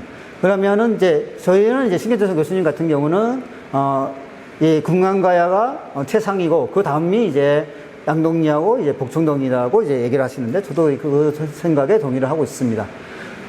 그런데 재밌는 건 뭐냐면은 이 김해의 이 도질토기 4세기 때의 토기, 그 5세기 초에 이런 그 굽다리 접시를 보면은 이렇게 밖에 꺾이지 않습니까? 한번 접은 듯한, 그리고 다리가 높은, 이런 접은 듯한 그 고배들이 어디에 주로 나오냐면은 김해에서 가장 많이 나오고, 그 다음에 부산 지역이고, 그 다음 창원 지역입니다. 그래서 아마 이쪽이 영역이란 개념보다는 뭐냐면은 이제 김해 가야가 컨트롤할 수 있는, 즉 김해의 그 명을 받는 그러한 체제로 편입된 걸로 보고 있는 것이 있습니다. 그래서 이걸 직할지 뭐 그렇게 얘기하는 분도 있지만, 그거는 이제 좀 저희들이 좀 봐야 되는데, 어쨌든 간에 여기는 금강가야 토기 1세기입니다. 그래서 이 정도는 뭐 영역으로 봐도 무방할 겁니다. 대신에 이 시기에 보면은 하말에는 통영고배라고 해가지고 외질고배가 안 나옵니다. 토기 문화 좀 달랍니다. 근데 그 통영고배라는 거는 또 김해도 나오거든요. 그건 전 가야 지역에서 다 나옵니다. 그래서 그거는 뭐 가야가 달랐다는 걸 얘기하는 게 아니고, 아마 철저하게 김해 대전동 세력은 좀 보수적입니다. 자기 걸 고집을 많이 해요. 지배자들 욕심이 많아요. 그래서 양동하고도 그 공유를 안 합니다. 아까 하루 모양 토기 하얀 장식이 있죠? 그거 양동이 없습니다. 하얀 장식 있는 하루 모양 그 그릇 받침은 그 복천동에 딱 한 점 있는데 그것도 작습니다. 대전동에는 많이 대형분에 좀 나오거든요. 그렇게 좀 자기 그거를 굉장히 강조하려 합니다. 기술을 그런 걸 그래서 이 외질구형고배를 금강가야의 특징으로 이제 보고 있는 것입니다. 그리고 이 무덤을 보니까 아마 이제 얼마 전에 올해인가 작년인가 이거 이제 복숭아시에 한번 나왔죠. 그럼 복숭아씨가 그럼 왜 중요하냐? 이것도 제가 발굴을 한 건데, 이걸 존재를 몰랐던 게 아니고 알고 있었습니다. 이제 발굴할 때 알고 있었는데, 이제 여기를 이제 저희들이 이게 그 토기가 워낙 무겁기 때문에 흙이 들어 있어서 이걸 이제 흙을 드러내는데 뭐가 씨 같은 게 나오는 거예요. 근데 엄청 많이 나와요. 이거 안 되겠다. 다시 묻어라. 그래서 뭐냐면은 흙 전체로 들고 박물관으로 간 겁니다. 그래서 이게 이제 41호가 정리될 때 그때 이제 끌어내려고 이제 했던 건데 그게 시간이 너무 지나가 버린 거죠. 발굴 당시에도 이 복숭아 존재는 알았습니다. 그럼 이 복숭아가 그럼 왜 중요할까요? 이거는 우리가 도교하고 좀 연결시키는 분들도 있습니다. 그 다음에, 예, 우리가 무덤을 하게 되면 그 제사 지내는 공원품이라든지 그게 있을 거 아닙니까? 그 음식으로 이제 상어 이빨들이 나옵니다. 즉, 대구나 저 경주 쪽이나 포항인가? 거기 돈백이라고 합니까? 예, 그러한 이제 빨판 상어. 이 빨판 상어의 이빨이 나오는데, 그리고 이 주변으로 해서 이제 빨판 상어 주변으로 해서 유기물질이 나옵니다. 아마도 상어 한 마리, 빨판 상어 작으니까 그걸 놓은 것 같습니다. 그리고 이 91호 항아리 안에서 참돔 5마리 분의 뼈가 나왔습니다. 근데 특이한 건 이렇게 좀 색깔이 있죠. 이거 지금 조직 분석을 좀 맡겨야 되는데, 아직 안 맡겼는데, 아마 젓갈이 아닐까. 뭐, 그렇게 좀 추정이 되는데, 이건 어디까지 추정이고요. 어쨌든 간에, 요 안에서 이게 나왔고, 재밌는 건, 이 75부는 바닥에서 이제, 깔려 나왔습니다. 근데 아마, 급달에 적셔 있던 게 아마 쓰러져서, 했을 가능성이 있고요. 지금 이 상어 이빨은 유토개 안에서 나왔습니다. 네. 그래서 이것도 역시나 뭐 안에다가, 잘라서, 부위별로 잘라서 아마 한 게 아닌가 보고 있고요. 그 다음에, 오리 모양 토기는 왜 중요하죠? 오리는 영혼의 전달자. 예. 즉, 내세와 연결시켜주는 상징물이 되겠습니다. 그리고 여기가 이제 88원 옆에서 소와 말의 사지고라고 하고 이제 이게 이제 소 이빨입니다. 소의 하악골이 나왔고요. 그 다음에 24호에도 소와 말뼈가 나오고 있습니다. 그럼 이 소와 말뼈가 나오는 거는 뭐냐면은 일종의 제물로 보고 있습니다. 주로 이 소와 말은 하늘에 지내는 제사에서 많이 나오거든요. 그런 제의에서. 그렇다면 무덤에 이게 놓였다는 얘기는, 이 무덤의 옆이나 안에서 나왔다는 얘기는 뭘로 얘기하겠습니까? 그 무덤의 주인공의 신분이 제사와 관련되든가 아니면 최고 높은 지바제층으로 볼 수가 있는 것이죠. 자, 덕리사에 아까 말씀드렸습니다. 아까 말씀드린 대로 쭉 꾸러미로 나온다고 하는 것이 이게 이유입니다. 이제 복원한 것인데요. 이런 식으로, 원래 이렇게 더 있을 걸로 저희들이 추정을 합니다. 그러니까 이런 식의 개념이 아까, 시신으로 깔았던 거하고는 개념이 좀 다르겠죠.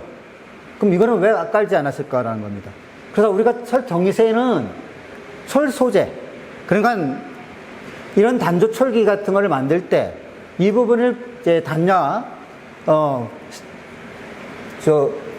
대장간에서 쉽게 말하면 뜯어서 만들 수가 있는 겁니다. 그런 소재가 되겠고요. 근데 이제 그 중국 기록, 삼국지 기록에 하면 합해처럼 사용했다. 그리고 이제 아까 땅 밑에 있던가 이제 받침 없는 것들은 아마도 이 소지신, 지신한테 바치는 어떤 비용이 아닐까. 그리고 지금이라고 하는데 그런 것도 있지 않았을까 보고 있고요.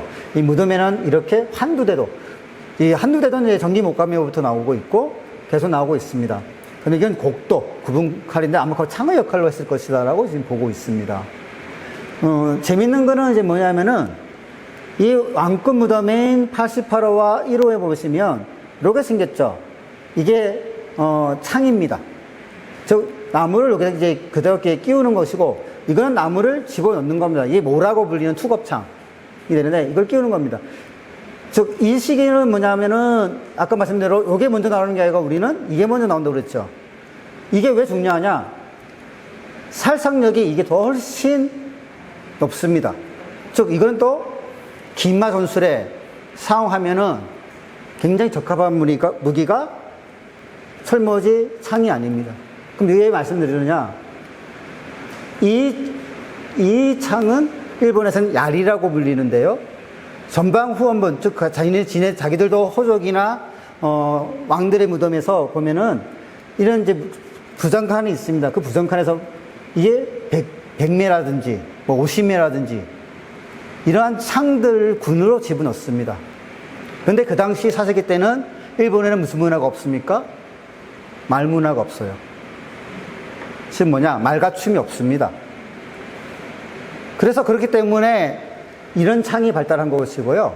저희는 이제 이런 뭐가 발달을 한 겁니다. 이거 하면서 말갖춤하고 4세기 때는 또 갑옷하고 비늘 갑옷하고 그렇게 세트를 이루는데, 그렇다면 이걸 왜 말씀드리느냐? 이 야리 창을 기억하십시오.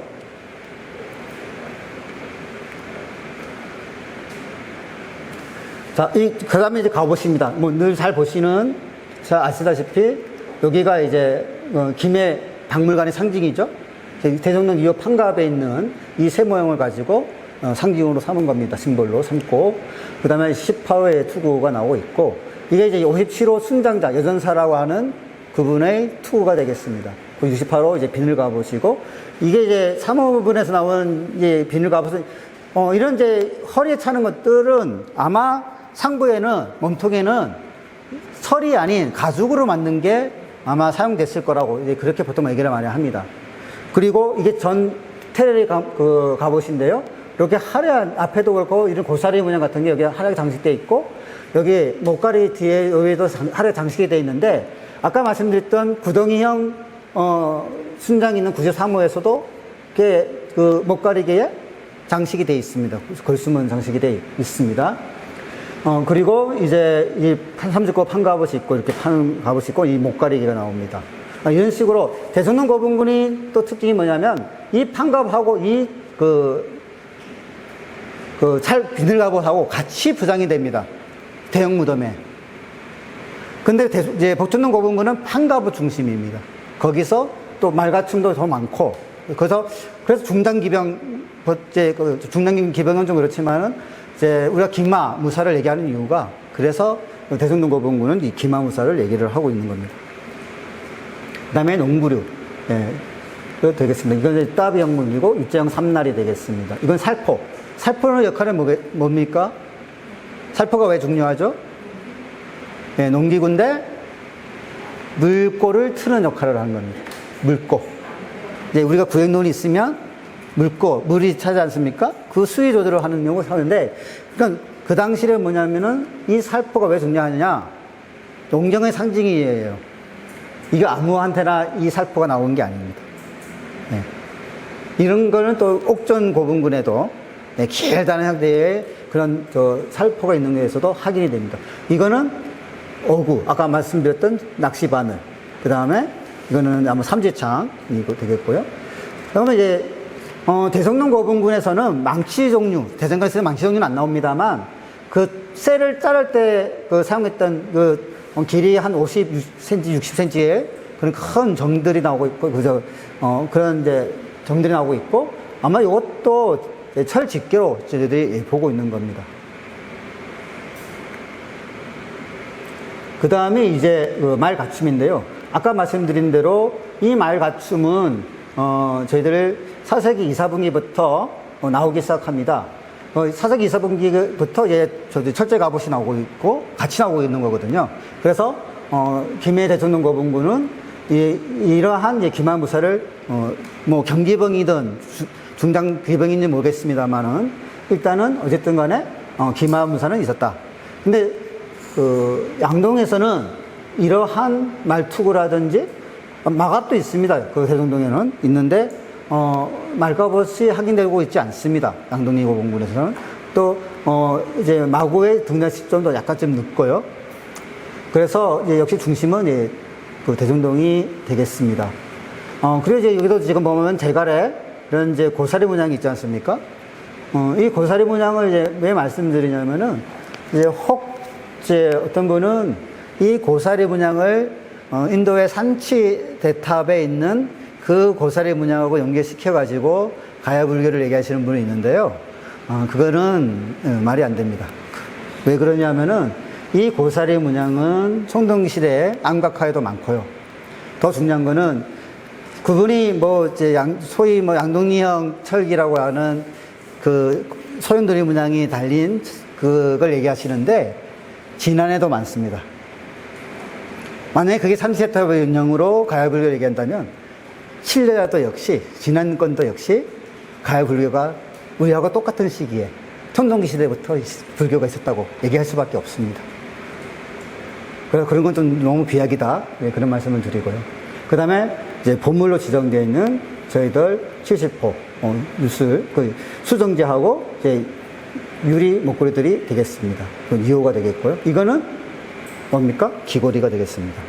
이제 빛인데, 이 빛이 고복은 우리나라에서 빛이 강산이 있습니다만, 당시에는, 이 빛을 이렇게, 빛을 켰다는 기록이 없습니다.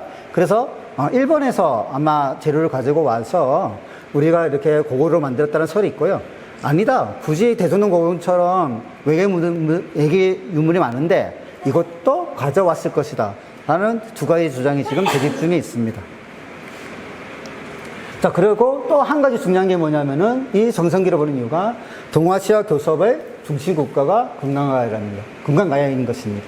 그게 철과 철기로의 수출을 했다고 저희 삼국지에도 나오고 있고 또 지리적 이점을 활용한 중개무역 그리고 이 5, 16국이라 하는 혼란한 국제 정세를 이용한 외교 등을 통해서 금강가야의 어떤 교섭 능력을 알 수가 있습니다.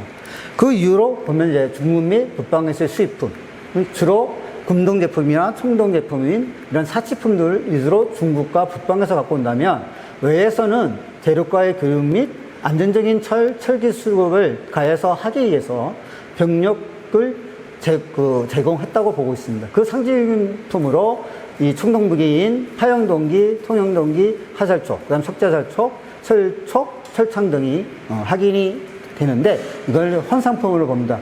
그래서 우리가 초창기에 그 중국이나 북방의 이러한 사치품이 나오기 전에 대선동도 큰 핵기가 두기라고 말씀드렸잖아요. 경성대학교가 발굴했던 데하고 대선동 고분군이 발굴했다고 차이가 납니다. 희한하게도 대선동 고분, 경성대학교 발굴할 때는 그때 가장 대외적으로 유명했던 것이 파영동기입니다. 파영동기인데 그 파영동기가 이제 하고 통영동기인데 왜 유명했을 수밖에 없느냐? 전문 묘주인공을 중심으로 도굴이 다 이루어진 겁니다. 즉 어떻게 하냐면 수직으로 묘강의 끝에서 파가지고 두더지식으로 그렇게 도굴을 하거든요. 그런 건 뭐냐면 가운데 위주로 도굴을 하니까 양옆은 내가 손이 가는 부분까지 할 수가 있는 거죠. 그래서 그 당시 경선대회가 했던 파영동기나 통영동기는 다 어디서 나왔다? 숭장묘가 나오는 거의 그 위치에서 나온 겁니다. 근데 같이 도굴이 됐음에도 불구하고 이제 저희들이 발굴할 때는 도굴갱에서도 금동 제품이 나오고 서역 유리가 나오고 바닥에서도 나왔었습니다. 그러면 그게 뭐냐? 외계 유물만 있을 때하고 이런 북방의 유물 있는 거하고는 차이가 엄청 큽니다. 이건 이제 설명드리도록 하겠습니다. 이제 저희가 이제 4세기 중기의 어떤 동아시아 정세를 보게 된다면, 역시 부여와 고구려가 있고, 이때 이제 모형선비가 세운 전년이, 지금 이제 이쪽에 위치하고 있습니다. 이 당시의 전년은 이제 조양이 중심이 되는데, 점차 이제 북경인 개, 그리고 안양으로 수정되는 업으로, 천도를 하게 됩니다. 이렇게 천도하면 점차 어디로 가게 됩니까? 중원으로 진출하게 되는 것이죠. 중국으로. 그러면서 370년 안 갈 때까지 정성기를 누리게 됩니다. 그런데 이제 우리가 부표라고 하면 이 조양 옆에 있는 이 부표라는 데서 발굴을 했는데 중국인들이 여기가 이제 라마동이라는 동네에서 200여 개가 넘는 무덤을 확인을 했습니다. 근데 여기서 나오는 것, 또 이 조양 지역에서 나오는 선비계라고 알려진 무덤들에서 이제 나오는 유물들이 대중동에서 나오는 겁니다. 거기에 대해서 살펴보겠습니다. 자, 먼저 중국산입니다. 중국에서 만든 무덤인데요. 이게 이제 허리띠 장식으로 보시면 됩니다. 이게 버클의 끝부분이고요. 거기 사이사이에 장식이 되는데 보시면 이렇게 문양들이 여기는 이제 용 문양이 있죠. 두 마리. 한 마리 점실이고 하면 이제 머리만 있는 것이고, 이와 비슷한 것이 어디서 발굴됐는지 모르는 겁니다. 이 일본의 박물관에서 거의 비슷한 형태가 있고, 그리고 이제 이렇게, 화려한 이제 장식이 되어 있고, 여기 이제, 이게 지금 보면은 굉장히 얇은 정으로 염소 쪽으로 지금 쳐가서 이 문양을, 날개 문양을 만드는 겁니다. 이런 식으로 이제 굉장히 발달된, 세공 기술이 있었음을 알 수 있는데, 이게 아쉽게도 저희 나라에서 만든 게 아니고, 중국 진에서, 서진과 동진에서 만드는 걸 보고 있고요. 이것이 또 여기만 나온 게 아니고 70호분에서도 또 나오고, 이게 한 점이 나왔습니다. 즉, 도굴 때문에 여기는 완전히 이제 다 털린 거죠. 털린 거고. 근데 이게 왜 살아남았냐면은 보시면 이 88호분이 돌들이 사이사이가 비어 있습니다. 그 도굴꾼들이 우물을 가져가도, 이게 바닥에 나무가 있었다면은 꺼질 거 아닙니까? 돌 사이에 있어서 이게 살아남은 겁니다. 자, 그럼 여기서 재밌는 거. 이 사람들도 굉장히, 우리도 마찬가지입니다만, 삼국시대 분들이, 이제 우리 청동구상 있잖아요. 보면은, 아까 뒤 속 보면은 굉장히 아픈 정성질을 하는데, 뒤는 별 신경 안 써요. 똑같은 거로, 이거 보시면 알겠습니다. 제가 말씀드리는 게 무슨 차이죠? 무슨 차이가 나옵니까? 이거는 무슨 색깔이죠? 청색이죠. 그럼 청색은 뭡니까? 녹입니다, 녹. 예, 구리. 쉽게 말하면 뭐냐? 이게 도금한 거거든요? 앞에만 도금한 거예요. 예, 뒷면은 도금 안 한 겁니다.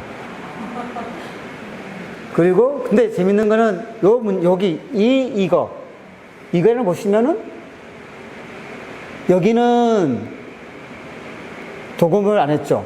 근데 요 밑에 부분은 양쪽 다 도금을 했습니다. 네. 그리고 이제 그 진나라에서 만든 걸로 추정되는 유물들이 있습니다. 근데 요거는 이제 지금은 아마 일본에서 만든 게 아닌가라고 하는 그런 연구 성과가 있고요. 이 음모가 왜 중요하냐면, 이건 음모도 아까 말씀드린 뭐와 연결됩니까? 도교하고 연결됩니다. 저 불로장생에 해당되는 영약을 만드는 재료 중에 하나가 바로 이 음모가 되는데, 이 음모가 가장 많이 나오는 데가 어디냐면은 신라권역입니다. 경주에 정성목걸이 많이 나오는데 거기는 조각적으로 나옵니다. 근데 우리는 이게 실흔적들이 확인이 돼요. 아마도 옷에 염을 하면서 그에 아마 음모로 덮었을 가능성이 큽니다. 그 얘기는 부패도 좀 맞고, 영혼의 살라는 의미에서 내세에서도 그런 의미로 아마 같이 묻은 걸로 보고 있고요. 그 다음에 이제 청동거울이라든지 이런 칠기, 이렇게 녹료를 사용한 것도 다 이게 또 주칠로 되어 있는데, 이런 것들은 다 고급 이제 유물이 되겠습니다. 이런 것도 마찬가지고요. 이거는 이제 29에서 나온 칼인데, 여기에 지금 흑백이라서 그런데 이것도 이제 이것처럼 청동의 칼집 장식입니다. 끝장식입니다. 이게 88에서 나온 건데요. 이걸 조직 분석을 해보니까 이것도 중국제로 지금 확인이 됐습니다. 중국에서 만든 걸로. 근데 요거는 이제 보면은 이 칼집하고 같이 나오는 게 은제품, 그 다음에 청동제품, 두 가지 종류가 확인이 되고 있습니다. 그 다음에 낮은 치기도 있었다고 봅니다. 네. 이 낮은 치기가 북방에서도 확인이 됩니다. 남화동이라든지 그쪽 지역에서도 확인이 돼서 아마도 이 낮은 칠기를 그래서 복원한 것들이 복원해서 작가가 만든 게 저희 보고서에 실려 있습니다. 그래서 그럼 북방산 유물, 이게 지금 빛 때문에 잘 안 보이는데 이게 합장묘입니다. 합장묘고 지금 보시면 여기가 이제 사슴 모양이 있고 이게 간식입니다. 머리에 쓰는 사슴이고 그 다음에 이게 이식입니다. 누르뜨리는 기 이식이 되겠고 이게 마구가 되겠고 이게 말 안장의 앞뒤 그 안교 부분이 되겠고요. 이게 농구류, 그 다음에 촛대, 그 다음에 이거는 이제 시로와 솥이 세발 솥이 되겠습니다. 이건 동복이 되겠고요. 철복이 되겠고 여기도 뭐가 나온다? 진시대공구가 나오고 있습니다. 그래서 보면은 이 유물이라든지 이제 이런 유물 빼고는 저희하고 많은 이제 비슷한데 그 뒤에 거를 더 보시게 된다면 지금 요것도 역시 한 번만 이제 뭐 한 건데 이것도 뭐 아까 동색 큰 항아리 있잖아요. 91호분에 나오는 그런 것 같은 그릇들이 나오고 있고요. 또 역시 남아동 유적이 되겠습니다. 저희들 여기서도 대전동 고분군에서도 여기에 이제 순장자분은 이제 구슬이 있고 동복이 여기 있으며 여기 금동가는 이 도굴 아까도 말씀드렸지만 도굴ring이 서 있습니다. 빨리 해야 되죠? 예, 죄송합니다.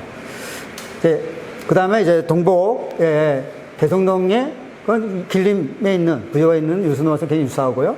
이 라마도 선비의 쪽하고 굉장히 유사하다고 알 수가 있습니다. 그 다음에 가장 빠른 군동강필. 신라 쪽에서는 아직까지 이걸 인정하지 않습니다.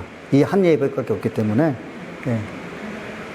그 다음에 이제 대성동 91호분에서 나온 겁니다. 아까 보셨던 것들하고 많이 유사하죠. 예, 유사합니다. 그 다음에 서역기 유리가 나오고 있고요. 92호에서. 이 같은 색깔에 있는 것들이 위치라고 보시면 됩니다. 그리고 이제 문제는 이 사슴뿔인데요. 이건 나무로 만든 겁니다. 이 라마동에서. 즉, 이제 무당이나 그런 사람들이 뒤집어 씌우는 건데, 그 몽골에서는 이거는 아마 여기서 출토가 됐는데, 제가라고 같이 나왔습니다. 아마도 사람이 아닌, 아마 말에 씌웠을 가능성도 있다고 얘기합니다. 흉노숲 속에 사슴 역시 영혼의 전달자입니다. 신과 매개체입니다. 그래서 말도 이 뿔을 씌워가지고 사슴뿔을 씌워서 장식해서 가능성이 있다. 그런 의견도 있습니다. 그 다음에 이제 북방의 영향을 받은 그러한 이제 말띠드리개라든지 제갈이 되겠습니다. 여기 용문양이 있는데요. 이거 다 확인이 됩니다. 그래서 지금 저희들이 대전동 고분군이 조사되기 전까지는 이러한 유물들이 이제 신라를 대표하는 유물이라고 했는데 로마 글라스 그리고 이런 이제 허리띠 장식, 그다음에 간 이러한 마구 다 저희들 쪽에 먼저 나옵니다. 그래서 아마도 신라 고분에 우리가 영향을 주지 않았을까 그렇게 보고 있습니다. 그 다음에 외계 유물입니다. 예, 이게 이제 야위 시기에 나오는 거고 이게 고분 시대에 나오는 건데요. 일본에 분포하는 겁니다. 파영동기. 예, 주로 하살통 장식, 활의 방패 장식으로 알려져 있죠. 보면 이제 이게 13호에서 나온 건데 이 대형입니다. 대형이고 그건 이제 중형하고 소형인데 소형인데 일본에는 대중소가 다 나옵니다만 저희는 대형하고 소형만 나옵니다. 그래서 어쨌든 그래서 이런 야위 토기의 그 주조 틀 용범이라고 하는 게 같이 확인이 됐습니다. 요시노가리에서.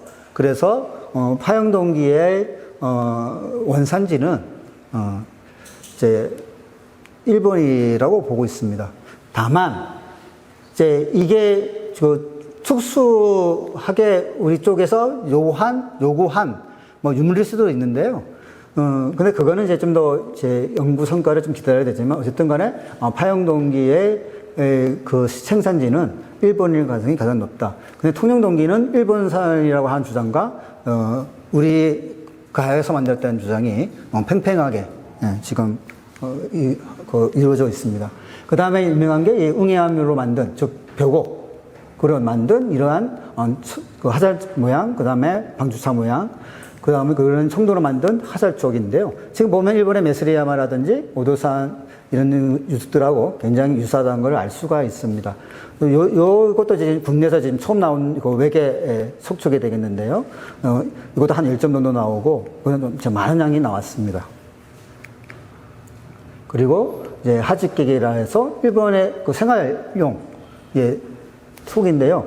이제 이거는 이제 보면은 일본에서 갖고 온 것도 있고, 대부분 우리 쪽에서 만든 것들이 많습니다. 아마, 우리가 생구라 해가지고 일본에서 사람들이 오거든요. 그 사람들이, 이주민들이 사용했던, 우리 쪽 기술로 만든 게 아닌가 보고, 그 다음에 오키나와산으로 보는 이제 고호우라하고 총자고 등이 있는데요. 다 마구에, 이제 지금 이거는 이제 마구에 지금 사용하고 있는 겁니다. 그래서 이게 영향을 이제 중국에 줬다고 지금 일단은 이제 보고 있는데요.